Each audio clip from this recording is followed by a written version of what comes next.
Hi, I'm Fu-Tung Cheng, author of Concrete Countertops and Concrete at Home. Welcome to my home. I'd like to talk about concrete and concrete countertops, vulnerabilities, and some of their assets, let's say.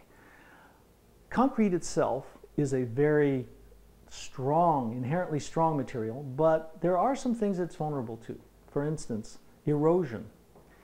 When obviously water overcomes rock, as we know, and when you're using concrete in a kitchen especially, I don't recommend using integral concrete sinks.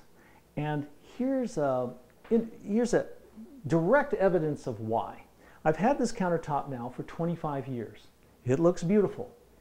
But if you focus in the areas where the splash zone, for 25 years there's been water splashing on that area, you'll notice that the aggregates have come up a little bit, and some of that cream layer of the concrete has worn out. And over the years, maybe 2 times in the last 25 years, I've gone over with a little pad and spent an hour and polished it out and got it flat, but now some of the aggregate is revealed. Now, should that have been an integral sink, it would have been very difficult to restore with all the curves, and all that nice sculpting would be compromised because you'd have this kind of grainy bottom and it would collect dirt and soap and things like that. It'd be very hard to clean. So I always recommend undermounting, stainless steel or porcelain, something really tough because water will not erode those materials. Another thing I recommend is when you consider where you want to put the concrete, you may have particularly fastidious clients who are going to live to be 100 years old, and they may not want concrete, let's say, in a high use zone with a lot of oils and things like that. And you can see after 25 years, my unsealed concrete countertops, which I don't maintain as well as I should, or I propose to people to do.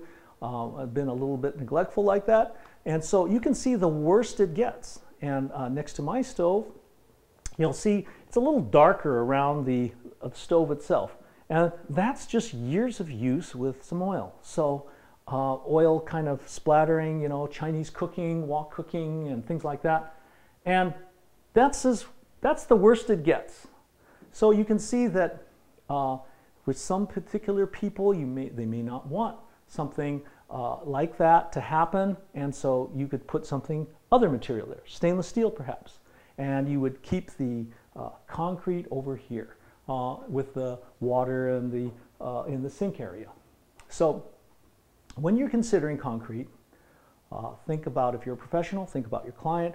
If you're an amateur, think about, well, what is its use and where do I want to use it the most? And what do I want to get out of the design? And then consider concrete as one of the players in a sort of a field of different materials. And you'll see in my kitchen that I have granite tiles and concrete, and we have inlaid wood boards and things like that. All these things complement each other. So think about vulnerabilities. Think about the strong points of concrete, which is the mass, and being able to make a landscape, being able to change elevations, and then do some good design work. And remember, every good project begins and ends with good design. This is Fu-Tung Cheng.